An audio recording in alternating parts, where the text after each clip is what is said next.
Un seul titre pour cette édition. Mesdames, Messieurs, bonsoir et bienvenue. Audience solennelle pour la rentrée des cours et tribunaux 2013-2014. C'était ce matin au CICB, pouvoir et contre-pouvoir en démocratie. C'est le thème de cette ouverture qui a été marquée par le rappel des relations entre le pouvoir, le contre-pouvoir, la société civile et l'apport des médias pour l'ancrage de la démocratie. Présidée par le chef de l'État Ibrahim Boubacar Keïta, elle a été marquée par des séries de plaidoiries faites par le rapporteur général et le bâtonnier de l'ordre des avocats. Compte rendu, Mahamadou Doumbia.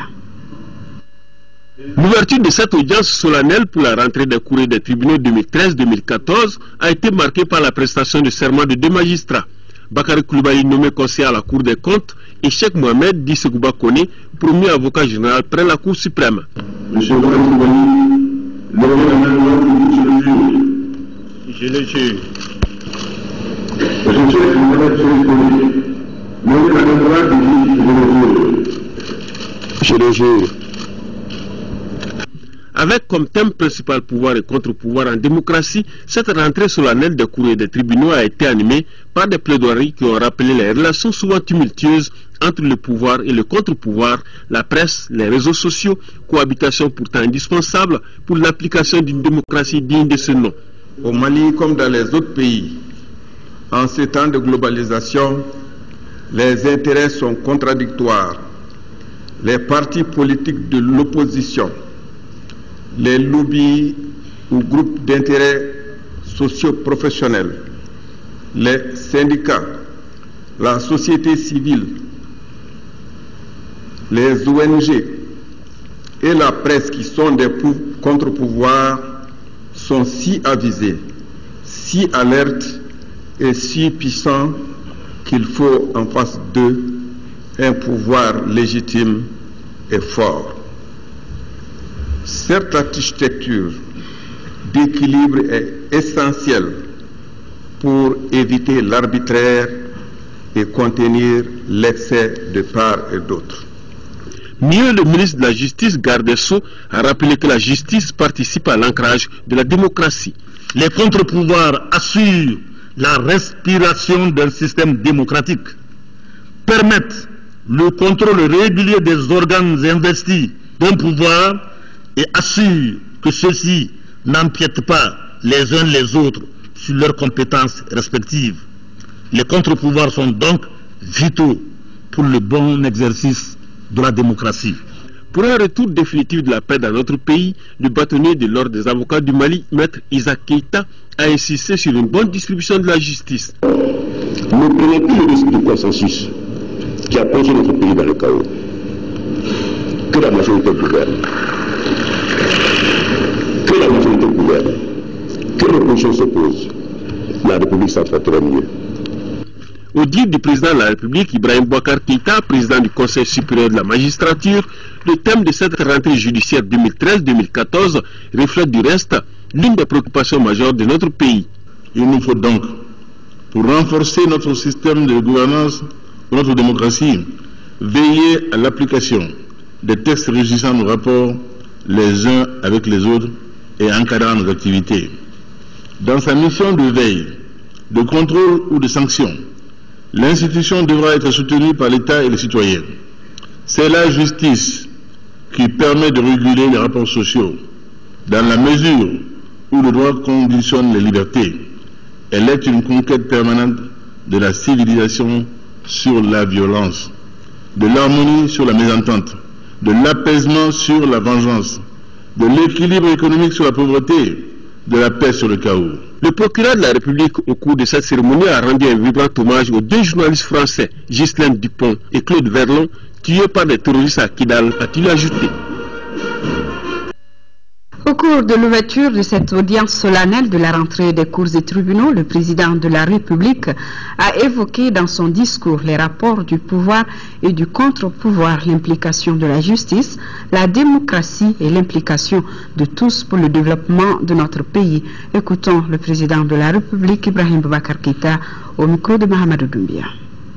La rentrée judiciaire 2013-2014 intervient dans un contexte particulier marqué par les événements survenus dans notre pays au cours de l'année qui s'achève. En effet, l'engagement des troupes étrangères aux côtés de nos forces de défense et de sécurité en vue de la libération des régions nord de notre pays occupées par les forces du mal et leurs alliés, ainsi que l'organisation et la tenue des élections présidentielles ont placé le Mali au cœur de l'actualité, comme en 2012. Je voudrais rendre hommage à tous ceux qui sont sacrifiés pour la juste et noble cause du Mali, celle de la liberté, de la justice, de la démocratie. Ce pays profondément enraciné dans les vertus de la résistance et de la lutte héroïque renouera avec la paix, la stabilité et le développement, Inch'Allah. Il aspire à la démocratie, exigence morale universelle et conditions nécessaires à l'épanouissement de la personne humaine. Il n'y a pas une démocratie pour les riches et une démocratie pour les pauvres. Il y a un socle de valeurs sur lequel repose l'humanité. Honorables invités, mesdames et messieurs, le thème de la rentrée judiciaire 2013-2014, intitulé « Pouvoir et contre-pouvoir en démocratie », qui vient d'être merveilleusement développé par M. le juge du procureur, reflète du reste, comme les thèmes des années précédentes, l'une des préoccupations majeures de la population. Le pouvoir peut-il à lui tout seul asseoir un régime démocratique? Les contre-pouvoirs n'assurent-ils pas la vitalité d'un système démocratique?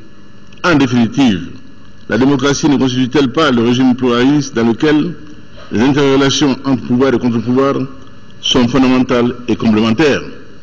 Ce sont là les questionnements auxquels nous devons apporter des réponses idoines, et je crois qu'elles ont été aujourd'hui brillamment apportées ici. Il ne fait aucun doute que la notion de pouvoir s'entend de celle dans la cité et du pouvoir dans l'État. C'est le pouvoir qui appartient à l'appareil dirigeant du pays, en principe celui de l'État. Quant à la notion de contre-pouvoir, elle s'entend de toute force politique, économique, sociale ou autre, dont l'objectif vise à limiter l'exercice du pouvoir en place, voire à le contrôler ou à le freiner, en tout cas à en atténuer les dérives et abus éventuels.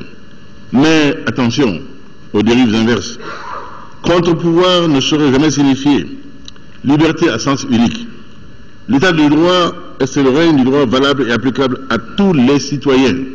Nul n'a le droit de mettre indûment et gratuitement en cause, et cela parfois de la manière la plus violente, l'honneur et la dignité des nôtres au seul motif qu'il est investi d'une autorité légale et constitutionnelle, ou que cela concerne quelque citoyen que ce soit. Nul n'a le monopole de la jouissance des droits démocratiques, et nous y veillerons. Mais au-delà des définitions, les différents intervenants ont établi l'importance et l'utilité des contre-pouvoirs face au pouvoir dans un régime démocratique. Tous reconnaissent la nécessaire interrelation du pouvoir et des contre-pouvoirs en démocratie. Il est constant que tout système politique démocratique non régulé porte en lui-même les germes de son dysfonctionnement, voire de sa propre destruction. De même, l'on retient de la théorie classique de la séparation des pouvoirs le nécessaire équilibre entre les pouvoirs qui permet d'éviter qu'une seule autorité ne parvienne à concentrer tous les pouvoirs entre ses mains. Cette dernière attitude peut conduire à la confiscation des libertés fondamentales, qu'Allah subhanahu wa ta'ala nous en préserve. Pouvoir et contre-pouvoir sont vitaux, fondamentaux pour le bon exercice de la démocratie. La Constitution du 25 février 1992 de notre pays s'est dotée concilie deux exigences fondamentales. Il s'agit d'une part de renforcer les bases encore fragiles de la nation en confiant les pouvoirs importants au président de la République, et d'autre part garantir, protéger et promouvoir les droits fondamentaux du citoyen, les libertés publiques, la dignité de la personne humaine et la justice. Elle est le creuset des pouvoirs et contre-pouvoirs institutionnels consacrés. Elle institue des mécanismes de contrôle, de modération et même d'empêchement d'excès ou de recours à l'exercice du pouvoir absolu. On peut aisément en déceler les rôles que l'Assemblée nationale, la Cour suprême, la Cour constitutionnelle, le Conseil économique, social et culturel, le Haut Conseil des collectivités peuvent jouer pleinement dans un contexte démocratique face au président de la République et au gouvernement. Les autres contre-pouvoirs, dont les rôles ont été brillamment évoqués par les différents intervenants, à savoir la presse, les syndicats, la société civile, les associations, les autres groupes ou corps organisés qui peuvent avoir une influence certaine sur le pouvoir en place, ne doivent rester en marge de la dynamique démocratique. Ils doivent jouer pleinement leur rôle qui est de surveiller, de modérer ou d'empêcher au besoin les abus des pouvoirs dont ils constituent les contre-pouvoirs. En régime démocratique, l'opposition politique doit aussi jouer pleinement son rôle. Il en va de la qualité et de l'exercice de la démocratie. Honorables invités, mesdames et messieurs, l'institution judiciaire dont nous célébrons la rentrée solennelle constitue un des leviers de l'État démocratique. Elle a un rôle majeur à jouer dans la marche des pouvoirs publics, mais aussi dans celle de l'exercice des activités de contre-pouvoir. Pouvoir et contre-pouvoir doivent exercer leurs activités dans le strict respect de la légalité, fondement de toute démocratie. Voilà à l'instant le président de la République, son discours d'ouverture à l'audience solennelle de la rentrée des cours et tribunaux. C'était ce matin au CICB où nous restons encore un peu plus. La première réunion du groupe de suivi de la conférence des donateurs de Bruxelles a donc démarré ce matin. On se rappelle que la conférence du 15 mai 2013 a permis de recueillir 3,285 milliards d'euros de promesses d'aide en faveur du Mali. 6 mois après cette rencontre, l'heure est venue de faire le bilan des engagements pris. À la date d'aujourd'hui, la Commission de l'Union européenne a engagé 304 millions d'euros sur les 523 promis à la conférence. Compte rendu Brahma Traoré. 3,285 milliards d'euros, ce sont là les promesses d'aide faites au Mali par la communauté internationale. Des engagements pris lors de la conférence des donateurs tenue le 15 mai 2013 à Bruxelles. 6 mois après, où en est-on avec ces promesses d'aide? Une question centrale à laquelle doit répondre la première réunion du groupe de suivi de la conférence de Bruxelles. Du côté de l'Union européenne, les choses bougent. Sur les 523 millions d'euros annoncés à Bruxelles, déjà 304 millions d'euros ont été engagés et près de 125 millions d'euros décaissés en 2013. Et ceci notamment à travers notre contrat d'appui budgétaire et notre soutien au processus électoral. De nouveaux projets seront adoptés d'ici la fin de l'année, conformément aux priorités définies dans le PRED. Un projet d'appui à la réforme de la justice, un programme visant la prévention des conflits, et la reprise des travaux de construction de routes entre Niono et Tombouctou était également attendue pour le début de l'année prochaine. Le Mali bénéficiera d'une enveloppe de 615 millions d'euros dans la prochaine étape, dans notre jargon, d'un 11e FED. Nous sommes convenus que ce nouvel appui se concentrera sur 4 secteurs, c'est-à-dire la réforme de l'État, la sécurité alimentaire, l'éducation, et la construction de la route reliant Gao, Kidal, Bourem jusqu'à la frontière algérienne. Promettre c'est bien, mais réaliser c'est encore mieux. Les 3,245 milliards d'euros promis au Mali doivent être versés selon le représentant de France à la réunion de Bamako. Pour Pierre Duquesne, son pays respectera ses engagements. Pour ce qui concerne la France, nos engagements d'aide en 2013 devraient atteindre plus de 200 millions d'euros sur les 280 que nous avons promis à Bruxelles. Et nos décaissements à ce jour sont d'une petite quarantaine de millions d'euros, dont la moitié d'aide budgétaire. Il faut aussi que les donateurs soient au rendez-vous. Et cela semble être le cas. Nous n'avons pas encore de chiffres totalement finis, nous en aurons sans doute au cours de la réunion, mais il semble quand même plusieurs centaines de millions d'euros ont été versés au Mali en 2013. Quant au chef de la diplomatie malienne, il apprécie l'appui constant et conséquent de la communauté internationale en faveur du Mali. L'appui selon Zabi Ould Sidi Mohamed doit se poursuivre pour relever les défis de la reconstruction politique, économique et sociale du Mali. Le gouvernement s'est doté d'un plan d'action pour la mise en œuvre de la vision du changement qui a obtenu le suffrage de l'immense majorité de nos concitoyens. Cette vision du changement s'articule autour de 6 axes, à savoir la mise en place d'institutions fortes et crédibles, la restauration de la sécurité des personnes et des biens, la mise en place d'une politique active de réconciliation nationale, la reconstruction de l'école malienne, la construction d'une économie émergente et enfin la mise en œuvre d'une politique active de développement social. La réunion de Bamako doit faire le bilan des engagements pris et formuler des recommandations pour une mobilisation rapide des 3,285 milliards d'euros promis au Mali. Les travaux de la première mission commerciale des entreprises néerlandaises au Mali ont pris fin 3 jours durant. Entrepreneurs néerlandais et opérateurs économiques maliens ont échangé sur toutes les questions pouvant favoriser les échanges commerciaux. Voyons la conférence de presse qui a bouclé cette rencontre avec Nando Dambélé. Entrepreneurs néerlandais et opérateurs économiques maliens sont désormais fixés sur la qualité de leurs relations commerciales. 3 jours d'échange au cours de la première mission commerciale des entrepreneurs néerlandais au Mali ont suffi pour clarifier tous les contours de ces relations. Si cette initiative n'avait pas été créée, je pense qu'il fallait l'imaginer pour que cela puisse arriver. Les 11 entrepreneurs néerlandais ayant pris part à cette mission repartent très satisfaits des échanges avec leurs homologues maliens, ce qui réconforte l'ambassadeur du Royaume des Pays-Bas au Mali. C'est une mission pour moi très intéressante aussi parce que c'est le moment d'une nouvelle étape pour le Mali, une nouvelle étape qui demande aussi une croissance économique forte. Et une croissance économique forte, c'est quelque chose qui est produit par des entreprises. Saluant la bonne tenue de ces assises, le ministre malien délégué chargé de la promotion des investissements et de l'initiative privée a émis le vœu de voir leurs conclusions se concrétiser dans un proche avenir. À ce titre-là, je les appelle vraiment à accompagner ce type de mission commerciale pour apporter le financement nécessaire.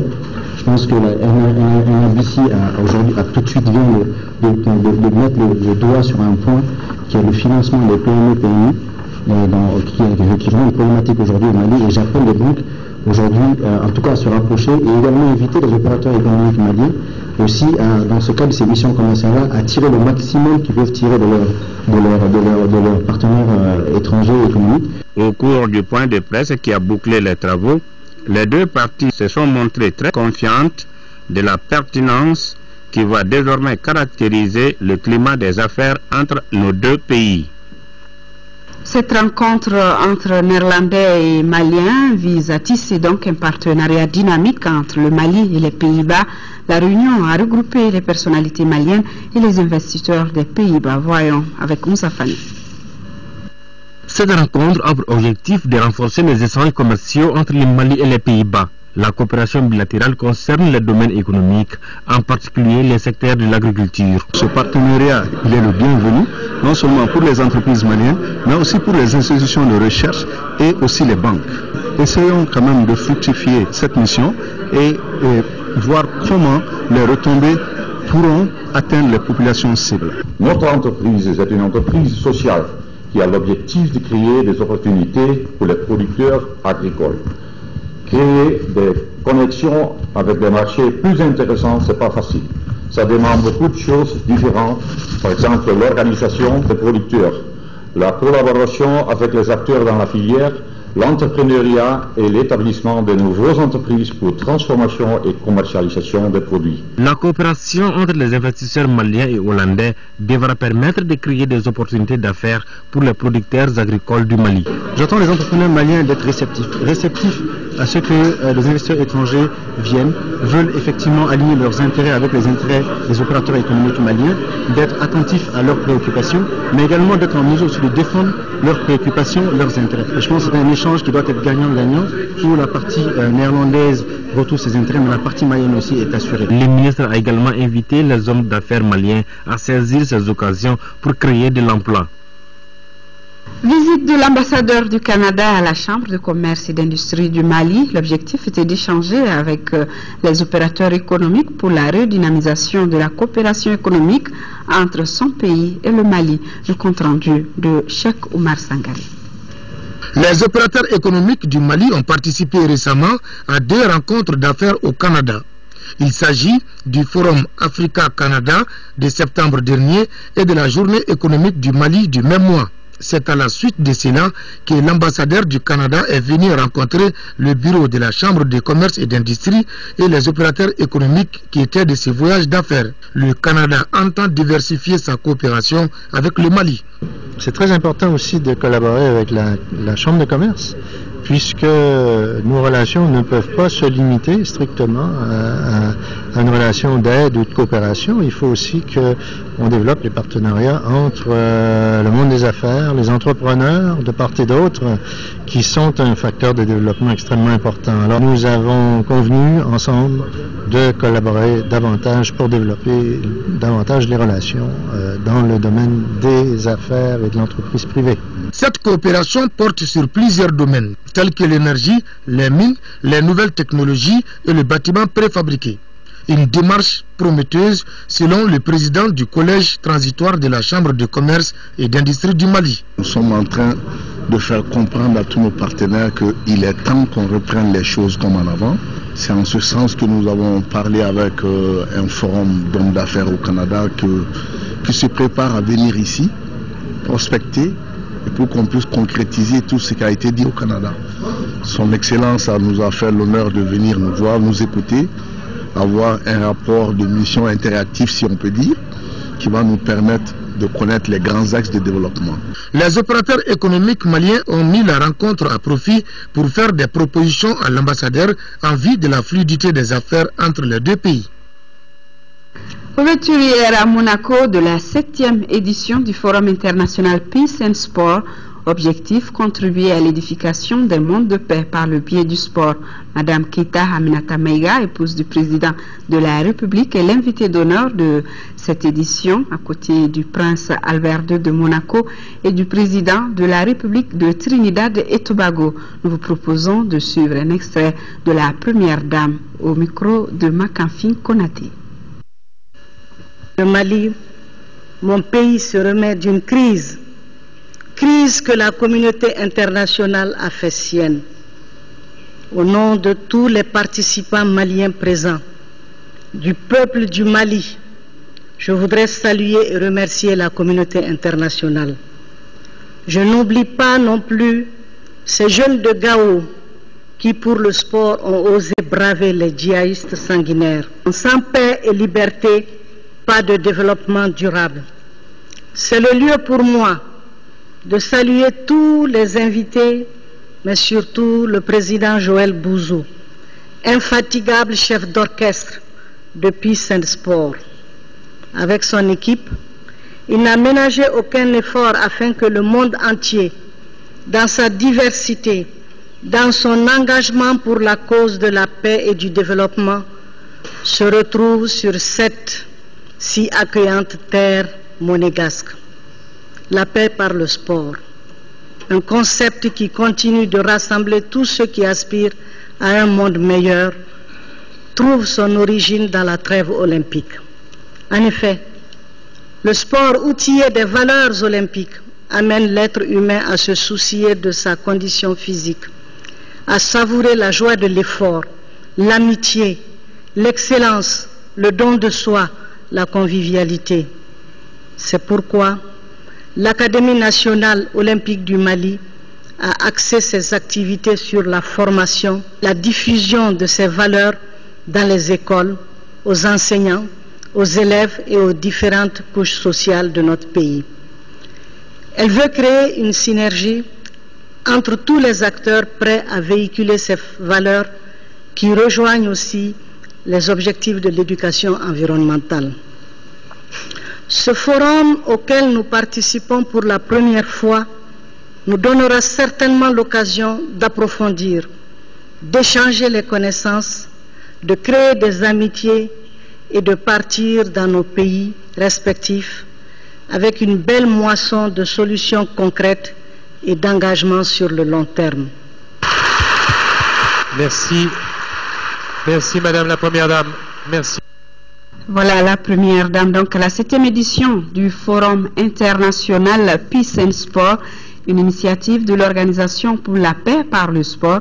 C'est un forum qui regroupe chaque année des champions de différentes disciplines sportives à travers le monde. La Première Dame a été reçue à marge de cette édition par le Prince de Monaco, accompagne Keita Aminata Maïga à cette rencontre, le ministre de la Jeunesse et des Sports, les représentants du Comité national olympique et des responsables de l'association Ntola Sarama, association qui est d'ailleurs nominée pour le trophée Peace and Sport 2013. Nous y reviendrons dans nos prochaines éditions avec Makamfi Konati. Total Mali et l'UNICEF viennent de remettre des dons d'environ 2 milliards de francs CFA aux autorités sanitaires du Mali. Les dons sont composés de 4 incinérateurs d'équipements roulants et informatiques par l'UNICEF. Les cérémonies se sont déroulées sous le regard du ministre de la Santé, Alpha Mega. La gestion des déchets produits par les établissements sanitaires est une préoccupation pour le ministère de la Santé et de l'Hygiène publique. Des déchets qui, il faut le dire, présentent des risques et pour les agents de santé et ceux qui accompagnent les malades et sans oublier l'environnement. Et c'est pour permettre au corps médical et les patients de travailler ou vivre dans un cadre assaini que l'entreprise Total apporte son soutien. Cette intervention de notre société se concrétise à travers un partenariat public-privé dont le volet santé est une des priorités de Total Mali. Au-delà du symbole, Total Mali réaffirme son engagement d'une entreprise citoyenne qui continuera à contribuer à l'amélioration du bien-être des populations maliennes. Ainsi, nous vous remettons cet après-midi les 4 incinérateurs répondant aux normes de sécurité sanitaire et environnementale. Total Mali a investi près de 20 millions de francs CFA dans le matériel d'incinération. Cet événement va donc permettre justement de poser une pierre forte pour l'amélioration de la qualité des services. Autre lieu, autre don, la mobilisation de fonds de l'UNICEF, un matériel qui est destiné aux centres de santé communautaires et centres de santé de référence. Le matériel est composé de divers équipements, des intrants, des autres matériels roulants et informatiques. Le coût total s'élève à 3 315 828 $, soit 1 603 3888 francs CFA. Je vous invite à veiller, tant au niveau central qu'au niveau opérationnel, au bon usage de cet important lot de matériel pour le bonheur de nos populations en général et plus singulièrement pour nos enfants et leurs mères. L'UNICEF est un partenaire constant pour le programme élargi de vaccination au Mali. Les membres du comité de pilotage et les partenaires techniques et financiers du groupe économie agricole sur le foncier agricole sont en conclave depuis ce matin à Bamako. Objectif de la rencontre, faire l'état d'avancement du processus du foncier agricole. Nando Dambélé compte rendu. La présente réunion marque la reprise du processus de mise en œuvre de la loi d'orientation agricole dont un des éléments majeurs est le volet foncier. Notre pays a manifesté sa grande volonté et son intérêt particulier pour faire du secteur agricole le moteur de l'économie en adoptant en 2006 la loi d'orientation agricole. Créé le 6 janvier 2009, le comité de pilotage a pour mission d'animer le processus de mise en œuvre des dispositions foncières de la loi d'orientation agricole. Pour ce faire, il bénéficie de l'appui des partenaires techniques et financiers. Le groupe thématique économique, agricole et rural salue les efforts du gouvernement du Mali pour l'élaboration de la politique foncière PFA, qui est une étape fondamentale dans la mise en place de la loi foncière telle que prévue par les dispositions de la loi d'orientation agricole. Il s'agit de sortir le Mali du dogme de la domanialité et d'aller vers la décentralisation de la gestion du foncier agricole. Pour relever ces défis, les autorités maliennes se sont engagées depuis plusieurs années dans un processus de réforme stratégique du secteur rural qui a abouti en 2006 à l'adoption de la loi d'orientation agricole, LOA.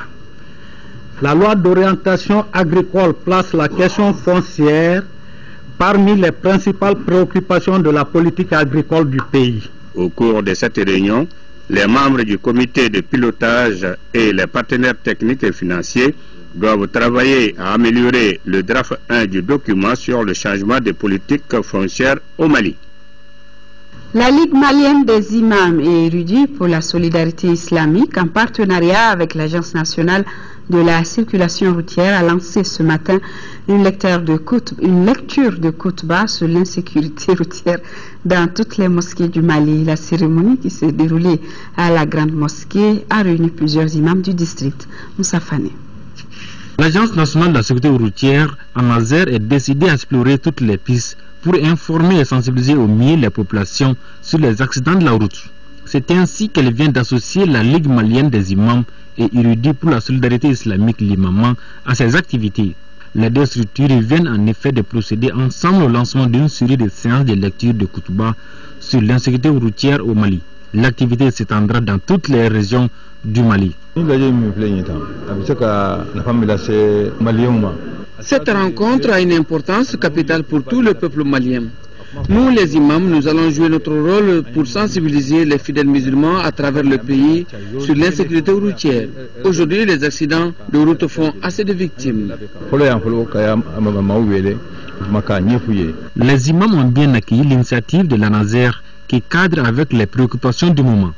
La directrice de la Nazaire a exprimé l'intérêt que sa structure accorde à la lutte contre les accidents de route dans notre pays.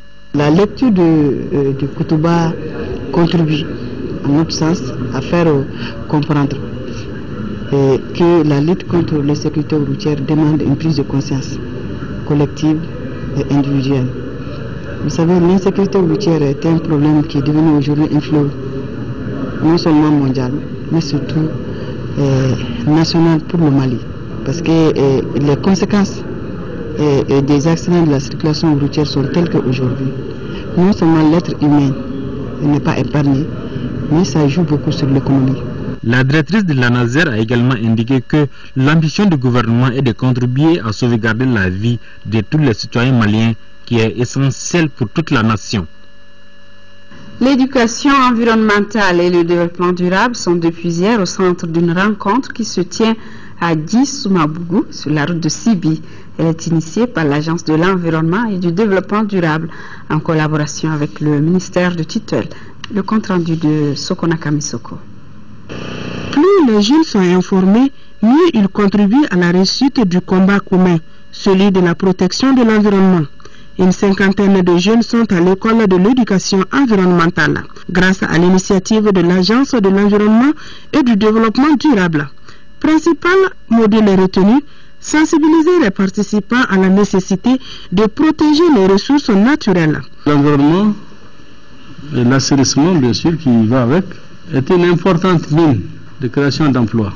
Avec l'environnement, il y a beaucoup de possibilités pour la jeunesse de notre pays.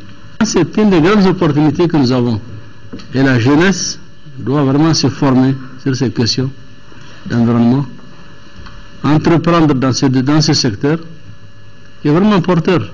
Ça m'a permis de savoir qu'il y a du potentiel qu'on peut avoir en termes de création d'emplois, en termes de formation professionnelle dans le secteur de l'environnement. Donc, pour moi, ça a été bien de venir et de vous voir dynamique, prêt à apprendre. Donc, je voudrais vous encourager à participer activement pour pouvoir travailler dans vos localités respectives. Durant cette rencontre de 3 jours, les participants échangeront sur des modules comme les concepts environnementaux, les conséquences de la désertification et de la sécheresse. Auparavant, les 2 ministres, présents à l'ouverture de la rencontre, avaient visité les locaux du camp bio, situé sur la route de Sibi, à une vingtaine de kilomètres de Bamako. L'un des objectifs de ce camp est de contribuer au développement durable des zones arides à travers la formation de la jeunesse. Une mission conjointe direction nationale et régionale de la production et industrie animale vient d'évaluer dans les cercles de Nara l'état d'exécution des activités du projet de développement de l'élevage du zébou mort. C'est un projet de 5 ans financé à hauteur de 5 milliards de nos francs. C'est Traoré. L'équipe technique des directions nationales et régionales des productions et industries animales a parcouru presque l'ensemble des zones d'intervention du projet de développement de l'élevage du zébi mort Prodesium dans le cercle du Nara. La mission a d'abord évalué le périmètre pastoral de Château-B, réhabilité par le Prodesium à hauteur de 61 millions de francs CFA. Un grand périmètre de 14 000 hectares qui reçoit les 40% du zébi mort du cercle du Nara. Dans la même commune de Guiré, les évaluateurs ont comparé le périmètre réhabilité à celui non réhabilité par le projet à Djalakoro. Constat, les heureux bénéficiaires se réjouissent de l'appui du Prodesium. Le Prodesium a beaucoup réalisé chez nous. Pour les éleveurs, il a construit des abreuvoirs modernes, clôturé les installations et réhabilité un ancien fourrage. Nous avons plusieurs activités, n'est-ce pas, que nous menons depuis justement le résultat 1 qui est l'accès aux ressources pastorales, en passant par, n'est-ce pas, le résultat 2 qui est la gestion technique des élevages traditionnels, en passant par justement les filières qui est le résultat 3 et le résultat 4 qui est l'appui aux acteurs locaux. La seconde phase de la visite a concerné les 11 banques d'aliments bétail réalisées par le projet. À Dili, des bénéficiaires des 203 ménages vulnérables qui ont reçu des noyaux de petits ruminants ont expliqué aux visiteurs l'accompagnement du Prodesium. Au terme du périple, la délégation a vérifié la construction et l'équipement en médicaments, les 5 cabinets de santé vétérinaire. La sélection des zébis morts à Keiban puis s'entretenir avec les éleveurs. D'une manière globale, le Prodesium est en train d'évoluer normalement. Nous avons constaté quand même que tout ce qui doit être mis en œuvre pour assurer le développement de la production a pu être fait de façon satisfaisante. Le Prodesium, qui vient d'atteindre 34% de l'exécution de ses activités, il faut le rappeler, est un projet financé par la coopération technique belge à hauteur de 5 milliards de francs CFA pour 5 ans. Lancement hier du projet d'information et de sensibilisation sur les droits et devoirs du citoyen dans la région de Caille. C'est une activité du réseau des associations Migration et Développement local au Mali. Mahamadi Alioubari. Cette cérémonie consacre le lancement officiel du projet d'information et de sensibilisation sur les droits et devoirs des citoyens dans la région de Caille. Il s'inscrit dans le cadre de la stratégie globale de renforcement de la société civile des 7 cercles de la région sur les thématiques droits et devoirs des citoyens, avec son ancrage dans le programme d'appui aux organisations de la société civile malienne PAOS-2. Nous manifestons la volonté de contribuer au renforcement des droits et devoirs de l'homme dans la région de Caille, une des choses dont notre pays a le plus besoin aujourd'hui. Nous remercions vivement le PAOS qui assure la totalité du financement de ce projet. En effet, de plus en plus, on constate le développement de l'incivisme chez les populations dans les villes et campagnes. Cela se manifeste à travers le non-paiement des taxes et des impôts, le non-respect de la chose publique, le non-respect du code de la route, la méconnaissance des droits des migrants, des droits des femmes et autres personnes vulnérables. Ce projet vise à lutter contre toute violation des droits humains au Mali. Le projet vise essentiellement à apporter des solutions en vue de la prise en charge des problématiques et les perspectives diverses que soulèvent les liens théoriques, juridiques et empiriques entre les droits et les devoirs des citoyens. À apporter des solutions durables, concrètes et précises aux besoins de la population de Caille, en se classant comme un modèle intégré de projet de référence.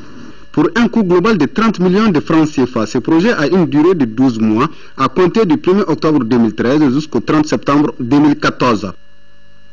Avec le retour progressif de la paix au nord du pays, la Banque de développement du Mali, BDMSA, a rouvert ses portes à Tombouctou, une réouverture accueillie avec beaucoup de joie par la population, nous signale Adama Djimde. La Banque de développement du Mali, BDMSA, agence de Tombouctou, vient de rouvrir ses portes au grand bonheur des clients. L'établissement bancaire se situe dans la logique de la reconstruction de la cité des 333 saints à travers les opérations de transfert, de dépôt et de retrait. Les fonctionnaires, opérateurs économiques et retraités, bref, l'ensemble des clients n'attendaient que ce jour. Ma plus grande satisfaction, parce que moi je suis domicilié à la BDM et je me voyais mal à Tombouctou sans cette banque-là. Donc maintenant que l'agence est ouverte, je suis sûr que je peux me stabiliser faire mes opérations et puis subvenir à mes besoins. Pratiquement tous ceux qui sont là, et il faut les regarder, autant qu'ils sont ceux de retraités. Et je vous le dis, le mois d'octobre, aucun d'eux n'a touché 5 francs. Aucun d'eux. Donc c'est un grand soulagement. Pour la réouverture, aujourd'hui, c'est des retraités seulement qui sont là. Faites seulement un zoom sur tous ces gens qui sont là. C'est des vieux. Donc c'est un grand soulagement. Je trouve que vraiment c'est une très bonne chose. Et d'ailleurs, ils ont même pris du retard. Pour les responsables de la BDM, l'institution financière n'a d'autres ambitions que de soutenir la relance des activités socio-économiques. Notre souci premier est d'être le plus près possible de nos clients et c'est dans ce cadre que nous sommes ici ce matin pour réitérer notre désir d'accompagner les secteurs d'activité de Tombouctou dans leur développement. Je veux dire à nos frères de Tombouctou que nous avons toujours été avec eux. Tout ce qu'ils ont vécu, nous l'avons vécu et ressenti au plus profond de notre âme. Je vais rassurer les agents travaillant dans cette banque que nous emploierons tout notre effort pour assurer leur sécurité. Parce qu'il s'agit de cela. Le développement ne peut pas aller sans la sécurité et la sécurité aussi ne peut pas aller sans le développement. Les deux sont intimement liés. Avec le retour progressif de la paix, la BDM rallonge la liste des banques présentes après la BMS et la BNDA. À Gao, tenue d'une journée de concertation entre les acteurs régionaux sur le dialogue, la paix, la cohésion sociale et la reconstruction. Elle a été organisée par le consortium des ONG, groupe de recherche pour l'amélioration des initiatives des populations et TASACT. Le but recherché est la création d'un cadre d'échange entre tous les fils de la région. Boubacar Babletouri. Ils sont une soixantaine d'hommes et de femmes composés de leaders religieux, de leaders communautaires et de jeunes à prendre part à la journée de concertation des acteurs de Gao, toutes compétences confondues. Elle a porté sur le dialogue, la paix, la stabilité, la cohésion sociale et la reconstruction après cette liberté retrouvée. Organisée par le consortium des ONG GREP, groupe de recherche pour l'amélioration des initiatives des populations et TASAG, elle vise à instaurer le dialogue entre les fils de la région en vue de la recherche de solutions à une paix durable entre ces différentes communautés. Il faut qu'on se concerte, il faut qu'on se conseille, qu'on essaie de faire une cohésion sociale pour que le Mali revient comme il était, ou bien plus que comme il était. Pour retrouver cette paix, nous avons décidé de nous engager, nous, en tant que femmes, nous avons décidé de faire une grande sensibilisation pour que la paix règne au moins à Gao. Un des faits marquants de ce cadre d'échange a été l'intervention des représentants des différentes entités relatives au pardon, à l'acceptation de l'autre, au respect mutuel et au changement de comportement. Autant de solutions qui peuvent ramener cette paix précieuse. Aujourd'hui, tout le monde sait que les populations du Nord se regardent, si je puis dire, en chaîne de faïence pour certaines. Mais nous, on pense que ça, c'est une étape, c'est quelque chose qui s'est passé et que les gens peuvent surpasser ça, dépasser ça. Et c'est pourquoi nous pensons que l'initiative, c'est d'amener les gens à se parler, à s'écouter, pour que le vivre ensemble soit une réalité. Cette journée fait partie des activités de paix, de dialogue et de réconciliation enclenchées par le gouvernement et ses partenaires. Et dans le cadre de l'organisation de la campagne médiatique des élections législatives du 24 novembre, le président du Comité national de l'égal accès aux médias d'État invite les candidats dont les noms suivent à se présenter au siège de l'organe le vendredi 8 novembre 2013 pour l'enregistrement de leur message de campagne. 9h, indépendant Fabacéré, 9h20, indépendant Signé Sigi-Gundo, 9h40, indépendant La Paix et l'Unité nationale, 10h, indépendant IBF, 10h20, UPPR, 10h40, UFD, 11h, PCR, 11h20, PSP, 11h40, UPD, midi, PDS, 12h20, UMPC, 12h40, Madi, 13h, indépendant Irnata, 13h20, indépendant Boubakari Diko, 13h40, Sira, 14h, Codem. Juste après cette édition, vous pourrez suivre les messages de campagne des candidats du MPJS, PDM, FAMA, PESAM, Senas Fasohere, URD, BMDT, PLA, CDS Morotigia et PACP. Et suite à l'assassinat des 2 journalistes de RFI, nous continuons de recevoir des messages de compassion ce soir. Ils émanent de l'Ordre des avocats du Mali, de l'Association des fonctionnaires et diplomates à la retraite, du ministère des Affaires étrangères et de la coopération internationale et de la solidarité africaine et du Parti pour la solidarité africaine pour le développement et l'indépendance. Ils condamnent cet acte cruel et qui constitue une atteinte grave au droit à l'information et à la liberté de la presse. La 2e édition du festival Carrefour de la mode se tiendra du 15 au 17 novembre 2013. L'annonce a été faite le mardi dernier au cours d'une conférence de presse. C'est un projet qui est initié par l'agence Tom Event et Mali Mode Association et leurs partenaires, qui verra la participation d'une vingtaine de stylistes et créateurs de mode. Pour plus de précision, Modibo Soirée a interrogé Tahara Touré. Elle est promotrice du festival Carrefour de la mode. Nous l'écoutons. En fait, Carrefour, c'est un lieu de rendez-vous pour les amateurs de la mode et beauté. C'est pour promouvoir la mode. Et cette année, on va le faire pendant un week-end. Il y aura un week-end pour célébrer la mode au Mali, du vendredi au dimanche. En fait, cette année, il y aura des ateliers, des conférences débats qui va parler un peu du rôle de l'artisanat. Pour l'instant, on n'a pas encore défini le nombre de stylistes, comme il y a des gens qui s'inscrivent encore. Mais il y aura une vingtaine de stylistes qui vont participer, qui vont défiler vendredi et samedi. Ça va être que des stylistes maliens, mais il y aura quand même un Nigérien qui va venir. Il y aura des prestations d'artistes et il y aura un défilé enfant cette fois-ci, uniquement pour les enfants avec les collections enfants. Est-ce que vous avez un appel à lancer? Voilà, l'appel que j'ai lancé, c'est de demander à la population malienne et d'autres populations qui sont là au Mali de venir massivement voir les collections de nos stylistes d'ici. Ça va se passer au CCF à l'Institut français du Mali.